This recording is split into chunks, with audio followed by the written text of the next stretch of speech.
Salut tout le monde!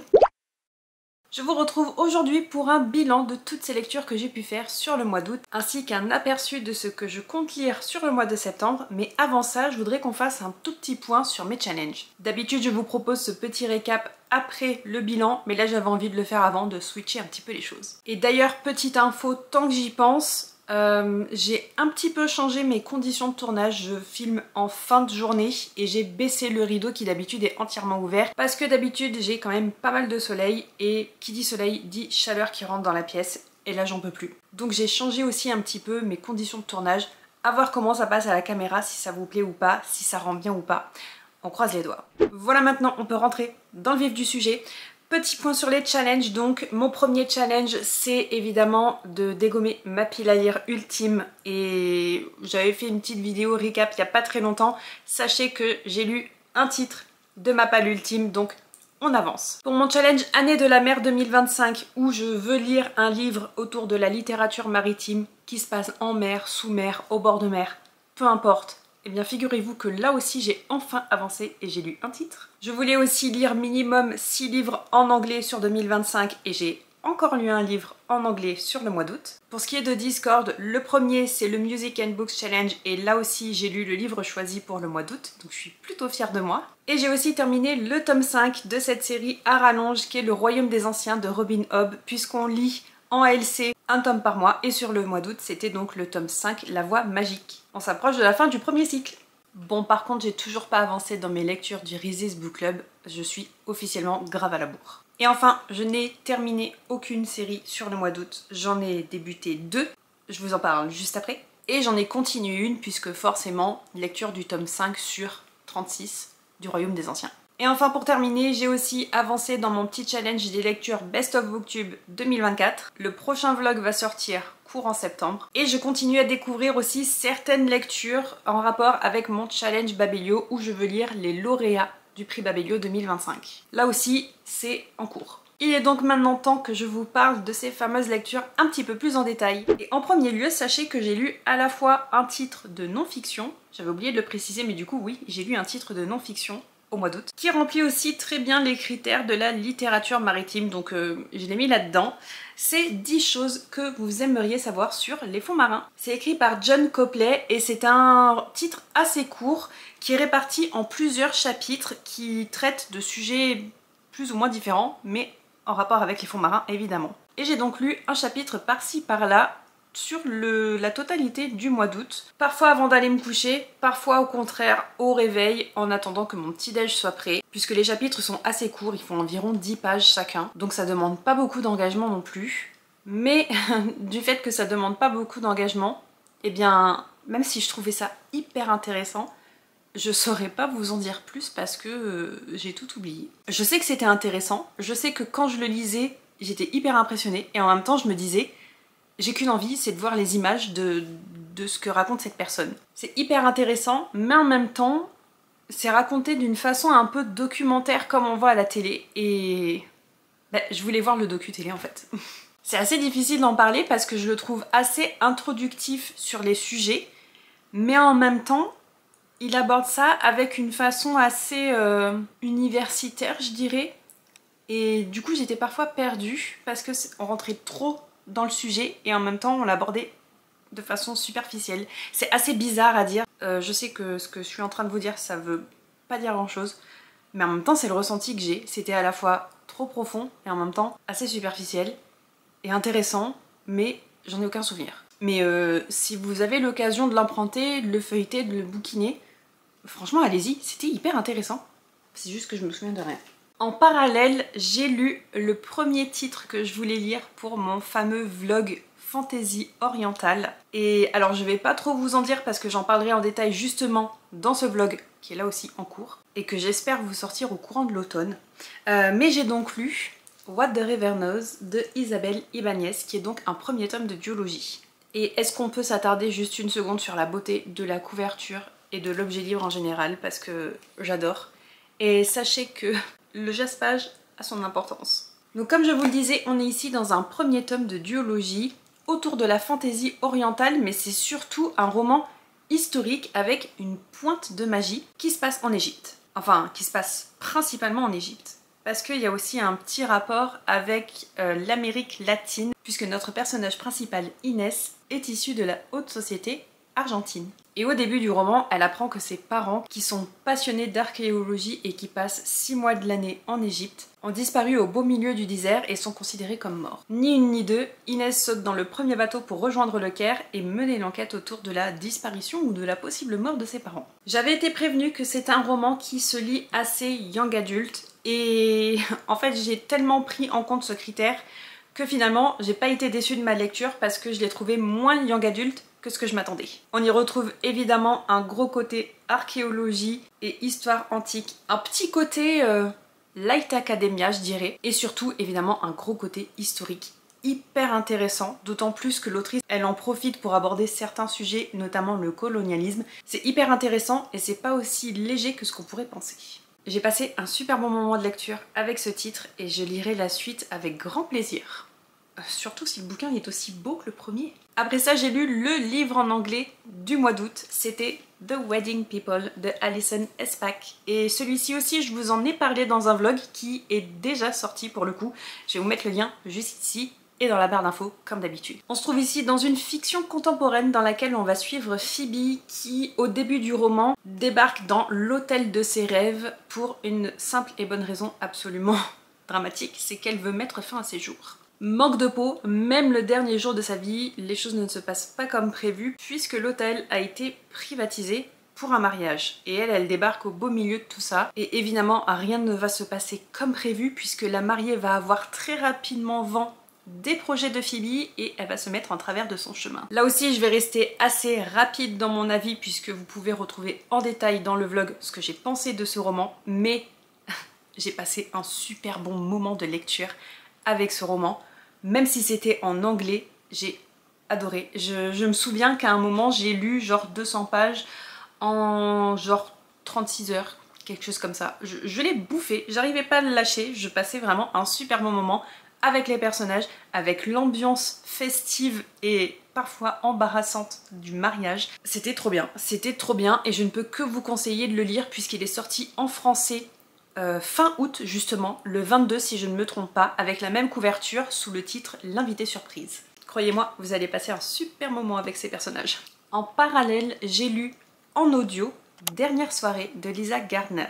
Celui-ci je l'ai lu un petit peu par dépit parce qu'en soi il fait partie de la sélection du prix Babelio dans la catégorie polar et thriller et je m'étais dit que j'en lirais peut-être 2 ou 3 et comme à chaque année je pète un petit peu les plombs et je lis beaucoup trop de livres de la sélection et au final je me retrouve à vous proposer le vlog et mes avis sur ces lectures-là à la fin de l'année. Je m'étais dit que cette année je ne lirais que le lauréat et un autre titre. Et même si j'ai pas encore lu le lauréat, j'ai déjà lu cet autre titre. Mais comme j'avais un crédit audio et que Dernière soirée me faisait les yeux doux, et bien écoutez, je me suis lancée, je l'ai écouté, j'ai vraiment bien fait parce que je n'ai pas pu lâcher ma lecture jusqu'à arriver à la fin. C'était un point où je me trouvais des excuses pour remettre mes écouteurs et continuer ma lecture audio. Alors que d'habitude je ne fais ça que quand je conduis parce que j'ai 1 heure de route pour aller au boulot. Le temps passe plus vite. Il se trouve que Dernière soirée est le tome 2 d'une série où on suit notre personnage principal qui s'appelle Frankie et qui a un hobby un petit peu particulier, enfin c'est un hobby, c'est même limite une profession. Elle met à l'œuvre son talent pour retrouver des personnes disparues. Elle n'est pas détective, elle n'est pas policière, elle a aucune formation là-dedans, c'est juste qu'elle est hyper douée. Et dans ce tome-là, elle va s'intéresser à la disparition de Timothy O'Day. Timothy qui a disparu lors de son enterrement de vie de garçon à la veille de son mariage. Un EVG un petit peu particulier puisqu'il avait embarqué ses meilleurs amis au fin fond d'un parc naturel après une longue journée de randonnée. Frankie va se greffer à une expédition menée par le père de Timothy pour retrouver le corps de celui-ci.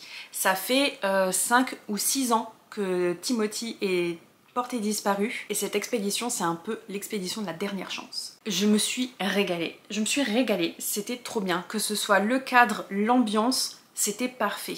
Parce que forcément, on va chercher un randonneur perdu dans un parc naturel, de surcroît sur une réserve indienne. Petite pépite pour moi, j'ai passé vraiment un super moment. Vraiment impossible de retirer mes écouteurs. J'ai adoré suivre le passé plus ou moins trouble de notre personnage principal, découvrir les personnages secondaires qui gravitent autour d'elle dans son passé mais aussi dans son présent. Et que dire de l'intrigue en elle-même, de cette fameuse disparition. Je ne vous en dis pas plus parce qu'il faut vraiment découvrir ça à la lecture. Mais j'ai adoré le plot twist, j'ai rien vu venir et je me suis régalée.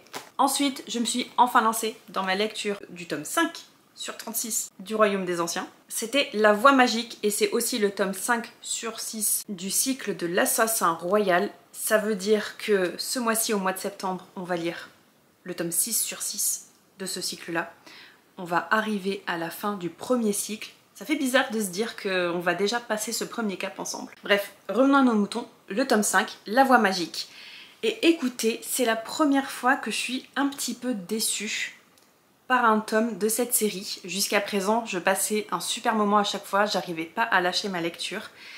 Et pour celui-ci, j'ai senti quand même pas mal de répétitions et de longueur par rapport à la fin du tome 4, par rapport à ce qui se passe déjà dans le tome 4. Il y avait certaines actions, certains événements qui se répétaient, pas forcément à l'identique, mais le processus était assez semblable. Et ça m'a gênée. Ça m'a gênée au point où je me suis dit... quand est-ce que ça bouge? Et juste à ce moment-là où j'étais vraiment saoulée qu'on fasse du surplace, j'ai lu le chapitre Jamp. Et Jamp m'a dégommée. Jamp, au début, j'étais comme ça. Après, j'étais comme ça. Comme ça. Et j'ai fini comme ça. Et du coup, l'attente en valait la chandelle. Même si globalement, j'ai passé un moins bon moment qu'avec les autres tomes, je me suis quand même régalée, juste un petit peu moins régalée. J'ai quand même hâte de lire le dernier tome de ce premier cycle, savoir quelles réponses on va avoir et quelles questions vont encore rester en suspens par rapport à la suite de cette série avec plusieurs cycles. Parce que vraiment, Robin Hobb, c'est du génie. C'est du génie au niveau narration, c'est du génie au niveau plot twist, intrigue mêlée dans des intrigues, c'est le Inception des intrigues et c'est pépite pour moi. On a quand même eu quelques plot twists et quelques décisions complètement fracassantes. Ça va changer la donne pour la suite. Je suis assez curieuse de voir ce que ça va donner. Ce que ça va donner par rapport à l'intrigue, mais aussi ce que ça va donner pour les relations entre certains personnages. Parce que clairement, il y en a qui vont morfler. Bref, la suite au prochain épisode.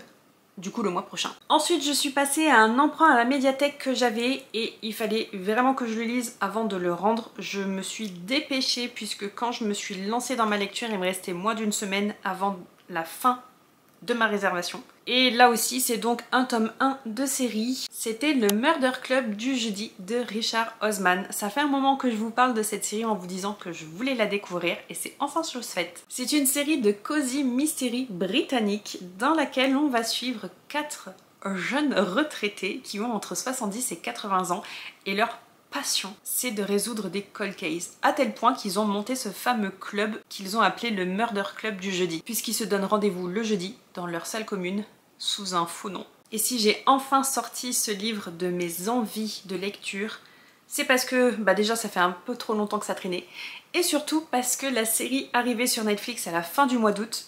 Je n'ai pas encore commencé à la regarder, mais sachez qu'à la lecture, je me suis dit que les personnages étaient taillés pour les acteurs qui les incarnent à l'écran. Vraiment, à chaque fois que je lisais ou une description ou des dialogues, quand on avait vraiment ces personnages mis en avant, je me disais c'est pas possible, Richard Osman il les a écrits pour eux. Sachez que dans ce premier tome, même si nos retraités ont l'habitude de résoudre des cold cases ou du moins de travailler dessus, ils se retrouvent confrontés à un véritable meurtre au présent et ils se sentent la responsabilité de mener l'enquête puisqu'ils connaissaient la personne qui a été assassinée.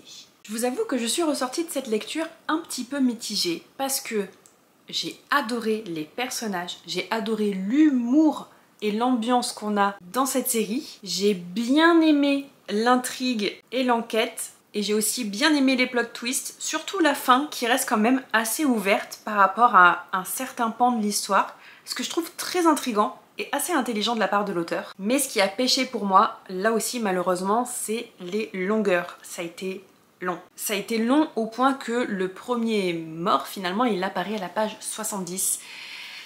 c'est assez longué à se mettre en place. D'ailleurs, je crois que je l'ai pas encore mentionné, mais c'est un titre qui fait plus de 500 pages et pour un cosy mystery, ça reste aussi assez long. Et l'autre côté qui m'a aussi fait un petit peu grincer des dents et qui rallonge un petit peu justement cette intrigue et qui donne ce côté un peu longué, un peu qui traîne, c'est un procédé narratif que je trouve intelligent, mais qui est peut-être un peu trop mis en avant. Enfin, du coup, pour moi, ça m'a gênée, alors même que j'adore avoir des personnages âgés. C'est une trope que j'adore, qui est vraiment sous-cotée, mais j'adore suivre des personnages âgés, des personnages matures, des personnages qui ont de la bouteille, qui ont du vécu. Et si je vous dis ça, c'est parce que sur certains chapitres, on suit le personnage de Joyce, mais dans son journal intime. Et elle nous raconte ses journées, elle nous raconte ce qu'elle a fait sur toute la journée, les événements qui se sont passés, qui elle a rencontré, qu'est-ce qu'elle a fait. Et j'avais un peu l'impression d'écouter mamie radoter. Alors certes, il y avait des aspects qui étaient intéressants pour l'intrigue, pour la construction du personnage, mais il y avait certaines choses qui étaient pas vraiment utiles et ça ajoutait à ce côté un peu lourd, un peu long, d'autant plus qu'on nous présentait aussi une fournée de personnages. On nous balance des noms, en veux-tu en voilà, et j'avais du mal à savoir qui était qui. Et genre, même à la fin, pour la résolution de certains pans de l'histoire, je savais plus qui était qui. Donc voilà, malheureusement, pas le coup de cœur que j'attendais. Ça reste une bonne lecture, mais j'en attendais plus, j'en attendais mieux. À voir comment ça se passera avec la suite. Parce que forcément, comme c'est une série, je compte bien lire la suite. Au moins le tome 2. Ensuite, j'ai lu, évidemment, Funny Story de Emily Henry. Je l'ai enfin sorti de ma pile à lire. Même s'il n'est pas resté très longtemps, j'avais espoir qu'il reste beaucoup moins longtemps dans ma bibliothèque sans être lu. Je suis super contente parce qu'il faisait partie de ma pile à lire ultime pour 2025, donc ça c'est coché. Mais c'était aussi la lecture choisie par le Music and Books Challenge du mois d'août, puisque le prompt c'était de lire un livre dont tout le monde parle, un livre ultra populaire. Et forcément celui-ci, avec la hype qu'il y avait autour l'année dernière quand il est sorti dans sa version originale en anglais, et la hype quand il est sorti en français au mois de mai, ben forcément il rentrait parfaitement dans le challenge. J'attendais énormément de cette lecture, je l'attendais avec une impatience de dingue depuis qu'il était sorti en anglais. Je trépignais d'impatience et je voulais surtout savoir si ça allait le faire avec moi, même si j'espérais avoir un coup de cœur. J'étais sûre en fait d'avoir un coup de cœur pour celui-ci, même si les Emily Henry avec moi c'est un peu... ça passe ou ça casse. Je suis quand même pas mal à contre-courant des opinions de la majorité des lecteurs d'Emily Henry. Tous ces titres adorés, moi ça passe pas trop. Et par contre, les titres où elle se fait un peu descendre, où il y a pas mal de retours mitigés, voire négatifs, bah moi je les adore. Et j'attendais de voir avec celui-ci si ça allait faire la même chose ou pas, parce que ça reste le titre le plus plébiscité de cette autrice. Et le prémisse de celui-ci me semblait absolument dingue. Moi j'étais sûre que j'allais adorer. Et voilà, vous le voyez venir, ça a été une lecture mitigée malheureusement. Là aussi je vous en parlerai plus en détail dans le vlog qui va sortir puisqu'il fait aussi partie de mes lectures pour le Best of Booktube 2024 dans l'épisode des romances contemporaines qui sort bientôt. Mais voilà, vous avez un petit aperçu de mon avis, ça reste une lecture décevante pour moi. Dans le sens où je suis déçue d'être déçue. C'est pas une lecture décevante dans le sens nul ou que je ne recommanderais pas, mais j'en attendais beaucoup trop et finalement ça ne l'a pas fait pour moi. J'ai pas spécialement accroché à la romance entre les personnages et j'ai même pas adoré notre personnage masculin, notre love interest. Je l'ai trouvé trop parfait. Alors, est-ce qu'il lui manquait quelque chose pour que je l'adore? Ou est-ce qu'au contraire, il était trop parfait pour que je l'adore? Je sais pas. Il y a quelque chose qui pêche, mais j'arrive pas à savoir quoi. J'ai trouvé aussi certains dialogues et certaines situations assez maladroites finalement. Je suis déçue. Je suis déçue de celui-ci et en même temps, du coup, je me dis que j'ai espoir avec le prochain qui sortira. La couverture en anglais est de ce côté-ci. Il n'a pas du tout été annoncé encore en français. Mais comme ces derniers temps, on a les traductions un an après la sortie en VO, j'ai bon espoir que l'année prochaine, je puisse lire celui-ci en français et que je puisse peut-être l'adorer. On verra bien. Une autre lecture mitigée, mais là pour le coup, je suis pas déçue parce que je m'attendais à ce que ça se colle pas forcément avec mes goûts littéraires. Mais j'ai sorti de ma pile à lire Le meilleur des mondes d'Aldous Huxley, qui fait partie de ces banned books dont je vous ai parlé dans une vidéo il y a quelques temps de cela. Et à la suite de cette vidéo, on s'était monté un petit book club pas vraiment officiel, juste un petit coin sur Discord où on se propose de lire un livre banni, un livre interdit, tous les 2 ou 3 mois. Et donc le premier qui avait été choisi, c'était celui-ci. C'est un titre de dystopie dans notre monde, mais dans un futur plus ou moins proche, on ne sait pas trop, qui a été écrit dans les années 30 et qui, depuis qu'il est sorti, fait quand même beaucoup parler de lui. Même maintenant, presque 100 ans après sa sortie, on en parle encore. Ça serait assez difficile de vous résumer ce livre, assez complexe, donc je vais vous lire la 4e de couverture. Voici près d'un siècle, dans d'étourdissantes visions, Aldous Huxley imagine une civilisation future jusque dans ses rouages les plus surprenants. Un état mondial, parfaitement hiérarchisé, a cantonné les derniers humains sauvages dans des réserves. La culture in vitro des fœtus a engendré le règne des alphas, génétiquement déterminés à être l'élite dirigeante. Les castes inférieures, elles, sont conditionnées pour se satisfaire pleinement de leur sort. Dans cette société où le bonheur est loi, famille, monogamie, sentiments sont bannis. Le meilleur des mondes est possible, aujourd'hui il nous paraît même familier. Les premiers chapitres m'ont complètement ravagée. Je les lisais et je me disais que ça allait être un livre qui allait vraiment impacter ma vie de lectrice. Mais après ça, on s'est intéressé à des personnages un peu plus dans le détail et finalement j'ai un peu moins accroché. J'ai eu du mal avec les dialogues parce que forcément c'est écrit à la mode du siècle dernier, avec un style un peu pompeux parfois, et j'ai eu un peu plus de mal à accrocher à ma lecture malheureusement.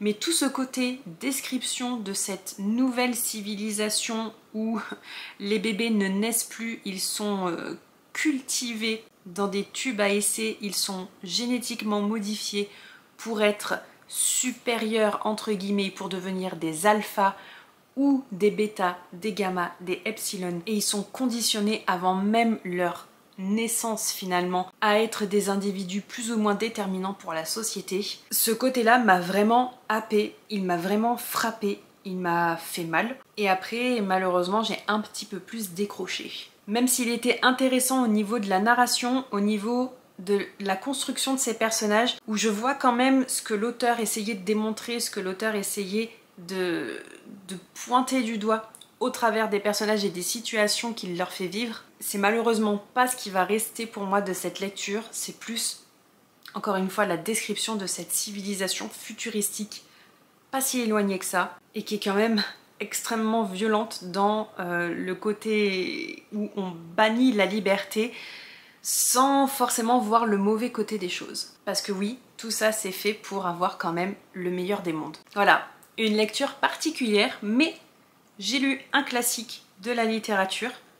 J'avais oublié de vous le préciser, mais du coup oui, j'ai lu un classique de la littérature dans mes challenges. Et je pense que même si c'est un livre qui est quand même assez difficile d'accès de par son style d'écriture, ça reste quand même un livre à découvrir.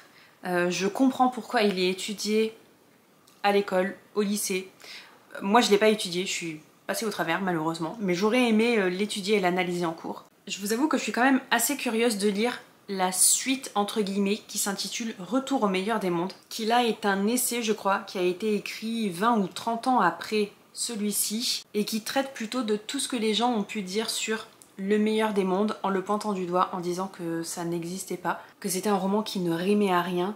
Et ça m'intéresserait de le lire et de voir un petit peu d'un côté non-fiction ce que pense l'auteur et ce que dit l'auteur. J'attendais que ce soit un titre qui soit beaucoup plus impactant, beaucoup plus marquant pour moi, mais je suis quand même pas déçue de l'avoir enfin découvert. Et enfin un dernier titre dont je dois vous parler qui est une lecture en cours.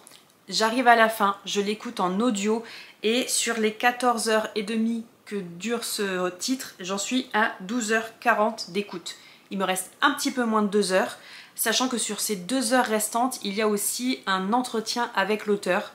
Je sais pas combien de temps ça dure, mais pour le coup, j'ai un petit peu moins de 2 heures d'écoute pour terminer ce roman. C'est Un avenir radieux de Pierre Lemaitre et c'est le lauréat du prix Pabeilio 2025 dans la catégorie littérature française. C'est la catégorie pour laquelle je veux lire le lauréat alors qu'elle ne m'intéresse pas forcément. C'est celle qui m'intéresse le moins finalement. Et je vous avoue que cette année, j'étais particulièrement pas emballée par la sélection française.